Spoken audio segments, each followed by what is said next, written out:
The UNSS Endeavour emerged from the swirling tunnel of faster-than-light travel into normal space. Captain Robert Hayes stood on the bridge, his hands clasped behind his back as he watched the viewscreen.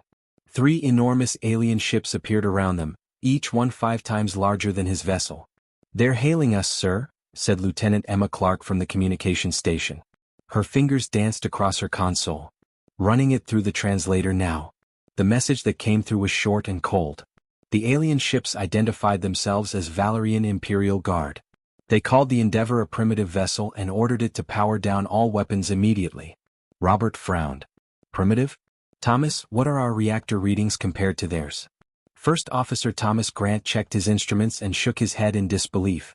Sir, our single reactor is outputting more energy than all 3 of their ships combined. Either their sensors aren't working properly, or they simply don't believe what they're seeing. Send them our standard diplomatic package, Robert ordered. Let them know we come in peace from Earth and her colonies. The Valerian response arrived quickly. The humans were to dock at a massive station orbiting a nearby planet. Any change in course would be treated as an act of war. Hours later, Ambassador Helen Foster walked through the corridors of the Valerian station with her security team. The alien architecture was beautiful but cold. Smooth walls curved overhead, glowing with soft blue light. The gravity shifted subtly as they moved between sections, making her stomach flutter. They were led into a vast chamber where Admiral Keshtar waited. He was a tall creature covered in shimmering scales that changed color as he moved. His eyes were large and golden, looking down at the humans with obvious contempt. "Your species has managed to achieve basic faster-than-light travel," Keshtar said through his translation device. His voice was flat and emotionless. "The Valerian Empire acknowledges that you exist. You may trade in Sector 449, a region on the frontier. You will not approach our core worlds. You will not expand beyond the space we have assigned to you. These terms cannot be changed." Helen kept her face calm even though anger burned in her chest. "Admiral, we came here hoping to speak as equals. Earth has much to offer in terms of equals." Keshtar's laugh was sharp and cruel. "Your civilization has been traveling between stars for what? 50 years? Perhaps 60? The Valerian Empire has ruled this galaxy for 14,000 years.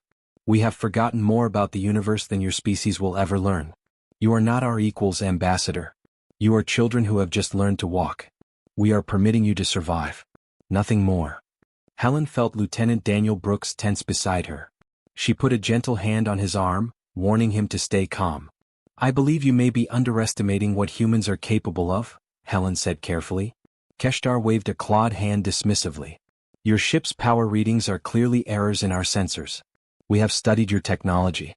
You are Tier 7 in our classification system. That is the lowest level. You are barely capable of surviving in space. This meeting is finished." The humans were escorted back to their ship in silence.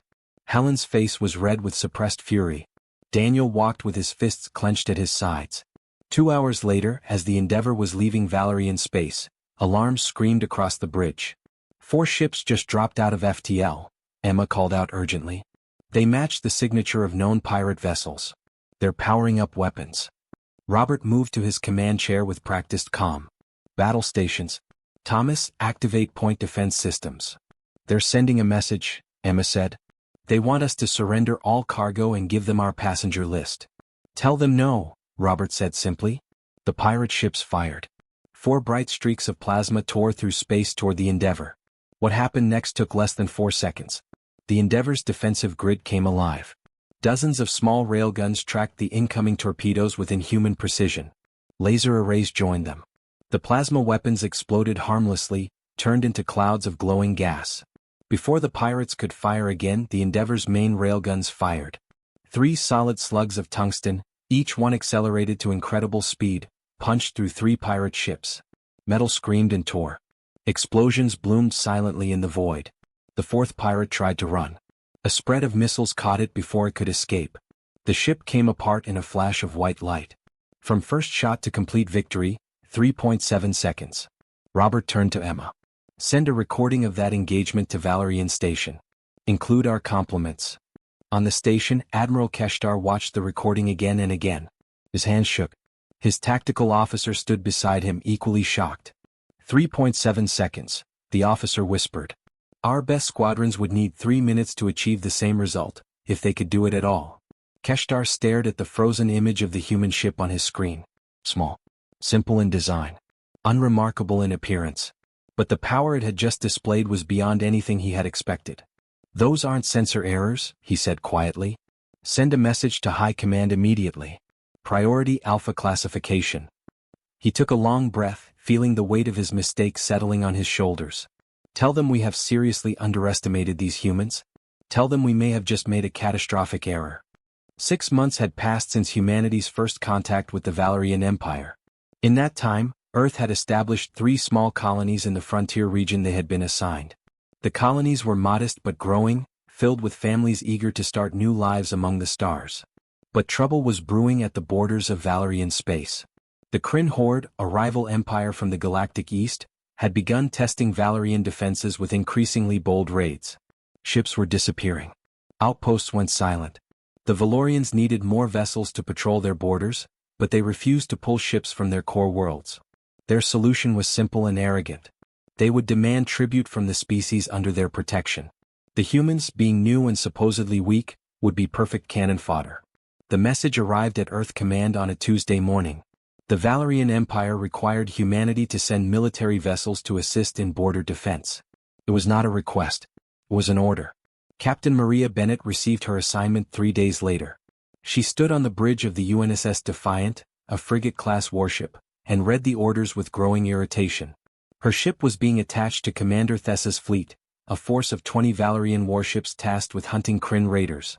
"They want us to be bait," said her weapons officer, Lieutenant Peter Walsh.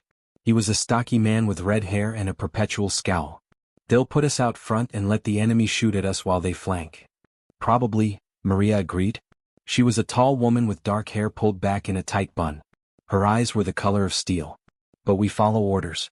For now." The Defiant joined Commander Thessa's fleet at the designated coordinates. Thessa's flagship was an impressive vessel, all flowing curves and glowing energy fields. When Maria's face appeared on his communication screen, Thess barely glanced at her. "Human vessel," he said dismissively. "You will maintain position at the rear of our formation.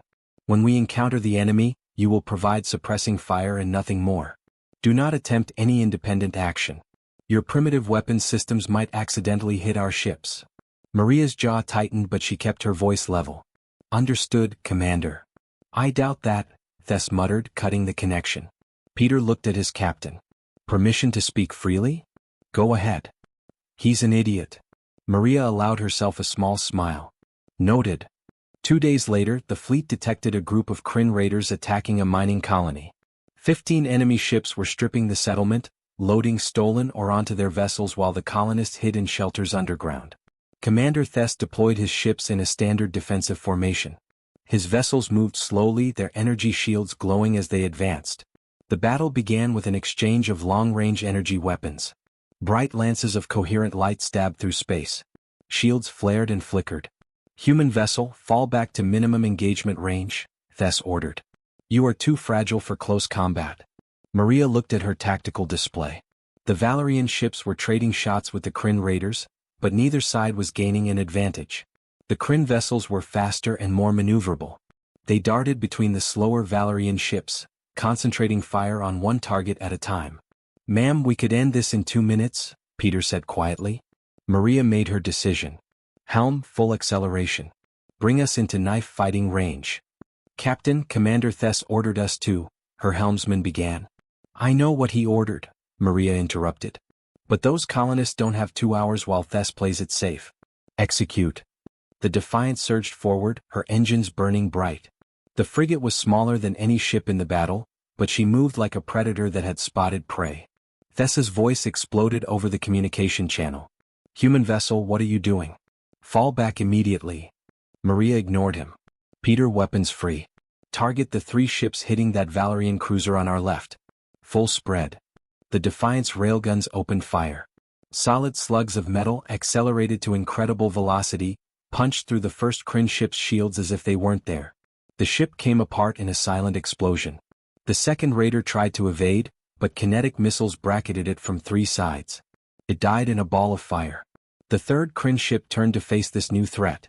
It fired a heavy plasma cannon, the kind of weapon that could crack a planet's crust. The Defiant's shields absorbed the impact without flickering. Maria didn't even flinch. "Return fire," she said calmly. Plasma lances speared from the Defiant's forward batteries. They burned through the Kryn ship's armor like acid through paper. Secondary explosions tore the raider in half. The remaining Kryn ships scattered, suddenly aware they were facing something they didn't understand. The Defiant pursued them like a shark among minnows. Maria's crew worked with practiced efficiency, their weapons finding targets with mechanical precision. 8 minutes after entering combat, 8 Kryn heavy cruisers were destroyed. The rest fled into faster-than-light travel, abandoning their prize. Commander Thess sat in his command chair, staring at his tactical display in absolute silence.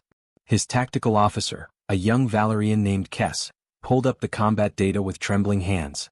"Commander," Kess whispered, "the human ship's power output during that engagement exceeded our flagship's maximum capacity by a factor of 3. Their shields absorbed a direct hit from a plasma siege cannon. That weapon destroyed our dreadnought Valorous last month." Thess watched the replay of the Defiant ramming through the Kryn formation. The small frigate had moved with speed and precision his ships couldn't match. Its weapons had torn through targets that should have required sustained bombardment. "How many crew does that ship carry?" Thess asked quietly. "According to their registry, 140, Kess replied. "We have 2,000 on this flagship," Thess said. "And that tiny vessel with a fraction of our crew just accomplished what my entire fleet couldn't." He opened a secure channel to Valerian High Command. His report was brief and deeply disturbing. "This is Commander Thess. I am submitting an urgent threat assessment. Previous classification of human military capabilities is catastrophically inaccurate. They are not Tier 7. I don't believe they fit into our classification system at all. Request immediate strategic review. We may have severely miscalculated." Agent Vec received his assignment in a sealed message marked with the highest security classification. The Valerian Intelligence Command wanted answers about humanity, and they wanted them quickly. Vec was one of their best operatives, a master of disguise and infiltration who had spent decades gathering secrets across the galaxy. He arrived in human space 3 weeks later, posing as a merchant from a neutral trading species. His forged documents identified him as a dealer in rare minerals. No one questioned him as he moved through the human colonies, observing and learning. What he found confused him deeply. Human technology seemed primitive at first glance. Their ships were boxy and inelegant, built from heavy metal alloys rather than the lightweight composites most species used. Their weapons were simple kinetic systems, throwing chunks of metal at high speeds instead of using sophisticated energy beams. Even their power systems looked outdated, relying on nuclear fusion rather than zero-point energy extraction. Yet these primitive systems somehow outperformed Valerian military hardware by staggering margins. Vec spent 2 months studying human engineering before he began to understand. He bribed his way onto a civilian freighter and examined its construction. What he saw made no sense from a Valerian perspective. The hull was layered like an onion. Outer armor plating, impact-absorbing gel, secondary armor, structural supports that could redistribute stress, backup systems for the backup systems. The reactor was 3 times larger than necessary for a ship that size. The life support could keep the crew alive for years instead of months. Why so much redundancy? Vec asked the engineer showing him around, a friendly woman named Margaret who believed he was considering purchasing similar ships. Margaret laughed. "Because space is trying to kill you every second of every day. Radiation, debris, equipment failures, hostile action. We build our ships assuming everything will go wrong at the worst possible moment. Because on Earth, that's exactly what happens." "Earth is harsh?" Vec asked innocently. "Harsh." Margaret looked at him with surprise. "Earth is a death world by galactic standards. Didn't you know? Gravity almost twice what most species consider normal. Radiation levels that would sterilize gentler planets. Earthquakes, volcanoes, hurricanes, tornadoes. We evolved in hell, friend. Our engineering reflects that."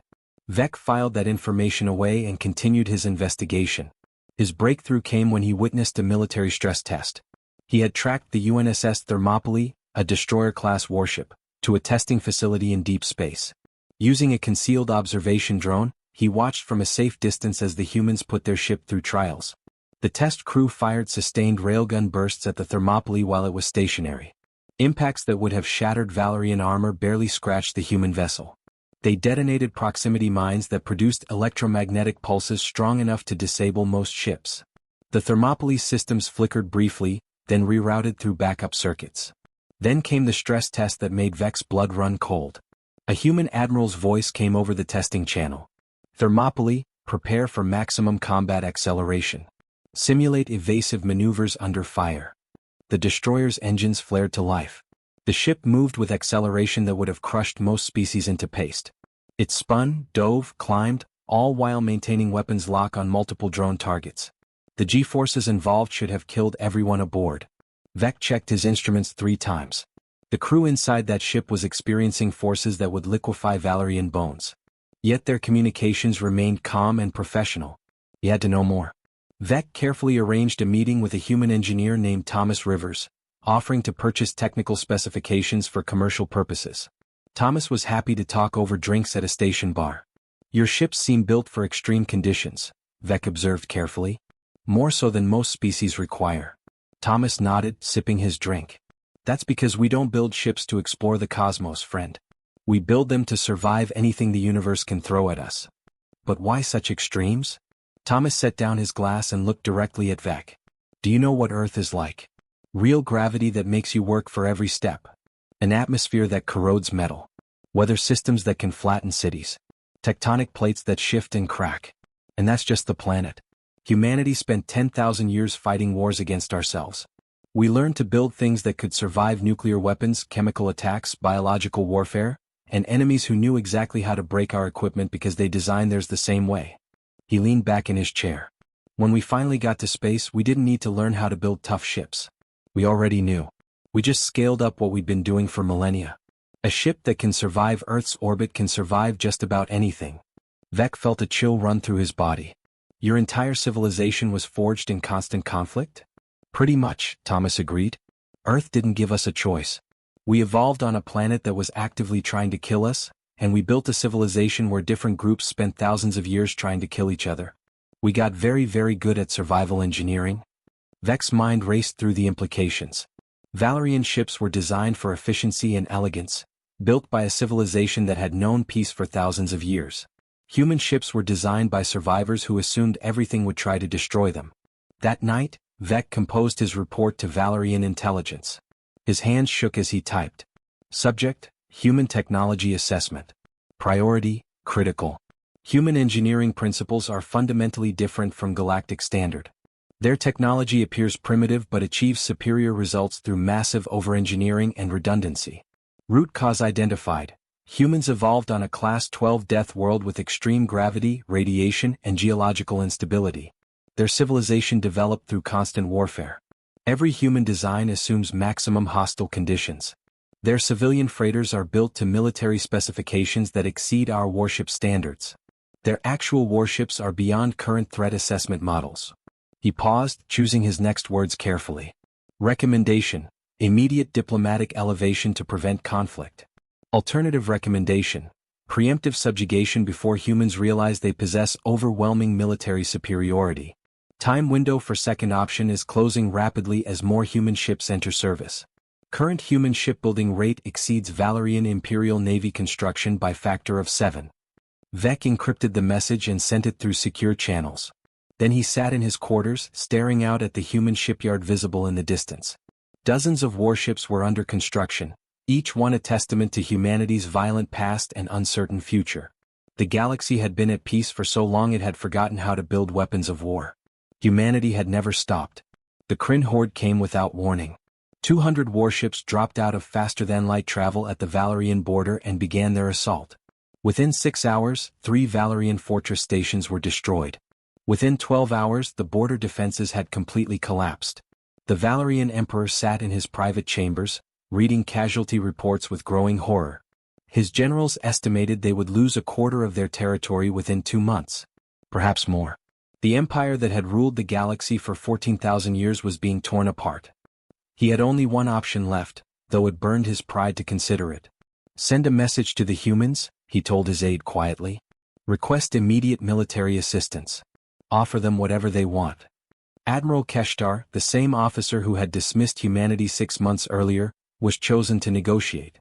He traveled to the human colony on New Terra with a small delegation, his face carefully neutral despite the shame he felt. Admiral James Parker met him in a simple conference room. Parker was a broad-shouldered man with gray hair and calm eyes that had seen too many battles.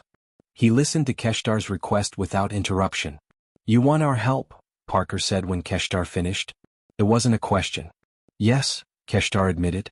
"The Kryn outnumber our available forces. Our projections show we cannot win without assistance." 6 months ago you called us primitives, Parker said mildly. "You told Ambassador Foster that we were barely capable of surviving in space. Now you need those primitives to save your empire." Keshtar's scales flushed darker with embarrassment. "I was wrong. Clearly and completely wrong. I offer no excuses." Parker studied him for a long moment, then nodded. "At least you're honest now. Here are our terms. Full alliance as equal partners, not subordinates. Complete technology exchange, no restrictions. And humans get full voting rights on your Galactic Council." "Done," Keshtar said immediately. He had been authorized to agree to almost anything. "Then we'll help," Parker said, standing and extending his hand. "But understand something, Admiral. Once you see what human ships can really do in a full fleet engagement, the galaxy is going to change. There's no going back." 3 days later, the combined fleet assembled at Kepler's Gate, a strategic choke point the Kryn had to pass through to reach Valerian core worlds. 30 Valerian dreadnoughts formed the defensive line, massive ships bristling with energy weapons and protective shields. Behind them waited 5 human carriers. They looked small compared to the Valerian giants, but Admiral Parker's flagship, the UNSS Constellation, projected a calm confidence that made the Valerian crews nervous. The Kryn arrived right on schedule. 200 warships, their hulls painted in aggressive reds and blacks, dropped out of FTL in attack formation. They outnumbered the defenders nearly 7-1. Commander Thess, who had fought alongside the Defiant months earlier, commanded the Valerian line. "All ships, maximum defensive posture. Focus fire on their command vessels. We must hold until reinforcements arrive." The Kryn opened fire first. Energy beams lanced across space, hammering into Valerian shields. The dreadnoughts returned fire, their weapons creating a brilliant light show against the darkness. Ships on both sides began taking damage. The Valerian line held, but barely. Then 3 Valerian dreadnoughts exploded in rapid succession, overwhelmed by concentrated fire. "Valerian fleet, this is Admiral Parker." A calm voice came over the communication channel. "We're coming forward. Adjust your formation to give us room." Thess watched in disbelief as the 5 human carriers accelerated past the Valerian defensive line, moving directly toward the enemy fleet. "Admiral Parker, you're outnumbered 40-1. Thess shouted. "Fall back." "Negative," Parker replied. "Watch and learn." Each human carrier opened its launch bays. Hundreds of small craft poured out, swarming like angry insects. But these weren't piloted fighters. They were autonomous drones, coordinated by advanced artificial intelligence, each one armed with missiles and railguns. The drone swarm hit the Kryn fleet like a hammer.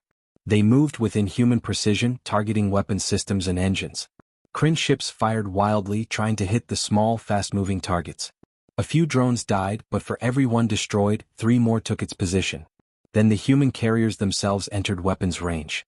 What happened next would be studied in military academies for generations. The UNSS Constellation accelerated to speeds that should have been impossible for a ship its size. It aimed directly at a Kryn battleship, its forward shields glowing white-hot. The 2 ships collided at 40% the speed of light. Thess expected to see the Constellation destroyed. Instead, it punched through the Kryn battleship like a bullet through paper. The enemy ship exploded in a massive fireball. The Constellation emerged from the other side, trailing atmosphere and debris, but still operational. "All human vessels, execute Parker maneuver," the Admiral's voice commanded. The other 4 carriers copied the tactic. They became kinetic weapons themselves, ramming through enemy formations at relativistic speeds. Their armor and shields were designed to survive impacts that would vaporize normal ships. Each pass destroyed multiple Kryn vessels. The Kryn fleet broke. Ships that had been advancing in tight formation scattered in panic. They had never faced an enemy willing to use their own ships as weapons and survive the experience. "Valerian fleet, advance and engage," Parker ordered. "They're running." Thess rallied his remaining ships and pushed forward. The battle turned into a rout. Kryn vessels fled in every direction, many abandoning the fight entirely and jumping to FTL without waiting for formation. When the battle ended 2 hours later, the Kryn had lost over half their fleet. The Valerian dreadnoughts had lost 12 ships. The human carriers had all survived, though several showed severe damage. Thess pulled up the damage report for the UNSS Constellation. The carrier had taken hits that should have killed it 3 times over. But its automatic repair systems were already working, sealing hull breaches and rerouting power around damaged sections. His tactical officer, Kess, spoke in a hushed voice. "Commander, I've analyzed the human tactics. They used their ships as weapons because they knew they could survive it. They designed their vessels to ram enemy ships and keep fighting." Thess thought about that. Every principle of Valerian naval doctrine said ships were too valuable to risk in such reckless maneuvers. But human doctrine assumed ships would take catastrophic damage and needed to survive anyway. He opened a channel to Admiral Parker. "Admiral, that was the most insane display of combat tactics I've ever witnessed." Parker's image appeared, his uniform torn and face smudged with smoke. "That was us being careful, Commander. You should see us when we're actually worried about losing." Thess couldn't tell if the human was joking. 3 months after the Battle of Kepler's Gate, the Valerian Emperor made an announcement that shocked the entire galaxy. Humanity would be granted a seat on the Galactic Council as an equal power, with full voting rights and territorial sovereignty. 17 species immediately filed formal protests.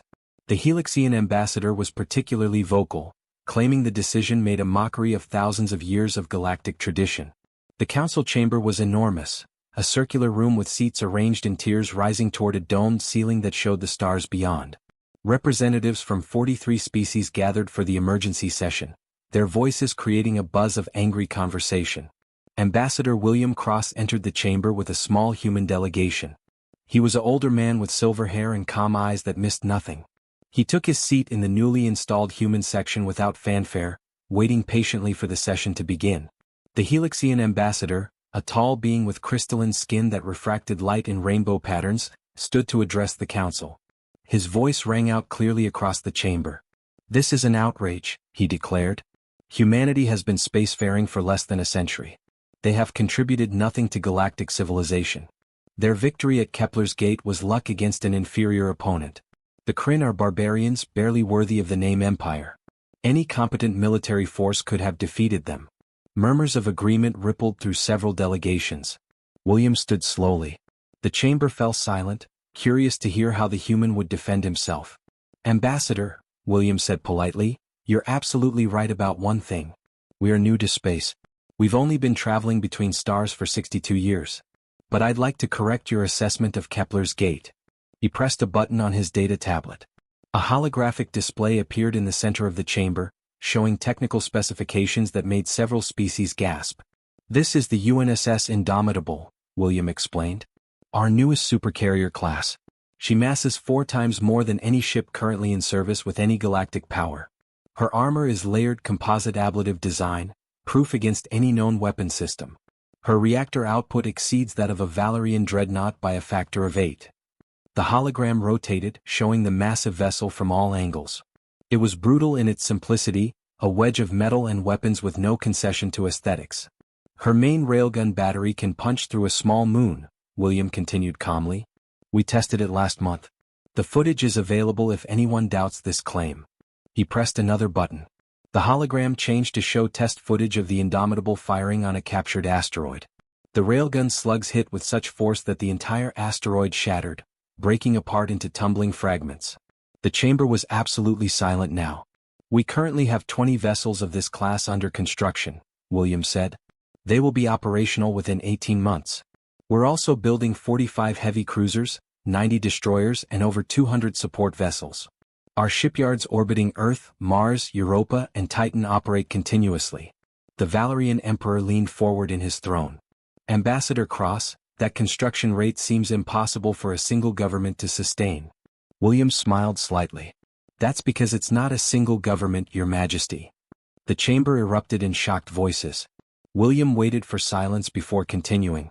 "The United Nations Space Service, which I represent, is the largest of 4 independent human military organizations. The Mars Colonial Defense Force operates a fleet comparable to ours. The Europa Alliance maintains significant naval forces. And the Outer Colonies Confederation has recently completed construction of their own supercarrier." He let that information sink in. "In total, humanity currently operates approximately 800 military vessels of destroyer class or larger. Within 5 years, we project that number will exceed 2,000. The Helixian ambassador's crystalline face had lost its color. That's more ships than the entire Galactic Council combined. Yes, William agreed simply. Agent Vec, sitting in the observation gallery as humanity's official liaison, watched the council members process this revelation. He had tried to warn them in his reports, but seeing the scope of human military power presented so bluntly was different than reading statistics. The Valerian Emperor stood, his robes flowing around him. I believe the council members now understand why humanity has earned their seat among us. Does anyone wish to continue their protest? No one spoke. Then let us discuss the real question, the Emperor continued. How do we integrate human military doctrine into galactic defense strategy? Admiral Parker has offered to share tactical information with Council forces. Over the following hours, human military advisors presented information that revolutionized galactic thinking about warfare. The concepts of redundant systems, armor-based defense instead of shield-based, kinetic weapons, and ships designed to survive catastrophic damage were all foreign to species that had known peace for millennia. As the session ended, Vec found himself standing beside the Helixian ambassador in one of the chamber's viewing galleries, looking down at Earth through the massive windows. I don't understand, the Helixian said quietly. How did they become so powerful so quickly? Vec gestured toward the blue and white planet below. Look at that world. Beautiful, isn't it? But it's a death world by our standards. Gravity that would cripple most species. Radiation that would sterilize gentler planets. Violent weather, unstable geology, aggressive wildlife. So, the Helixian asked. So humanity didn't just evolve there, Vec explained. They thrived there. And they spent 10,000 years in constant warfare with each other. Every human nation learned to build weapons that could defeat enemies who understood their weaknesses perfectly. When they finally reached space, they didn't need to learn military engineering. They already knew it better than anyone in the galaxy. The Helixian stared at Earth with new eyes. We've been at peace for so long we forgot how to fight. Yes, Vec agreed. You build ships like artwork. Humans build ships like bunkers. You designed weapons for efficiency. They designed weapons to destroy enemies who were just as dangerous as they were. Below them, William Cross was shaking hands with the Valerian Emperor, finalizing humanity's position on the Council. The galaxy was changing whether it was ready or not.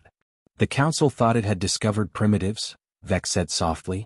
Instead, we found neighbors who spent millennia learning to survive in hell. Now those neighbors have reached for the stars.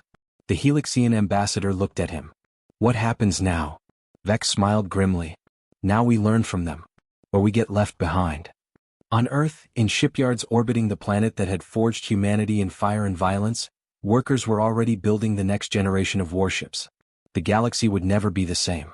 Humanity had arrived among the stars, and they had brought their hard-won lessons with them. The age of galactic peace was ending. The age of humanity had begun.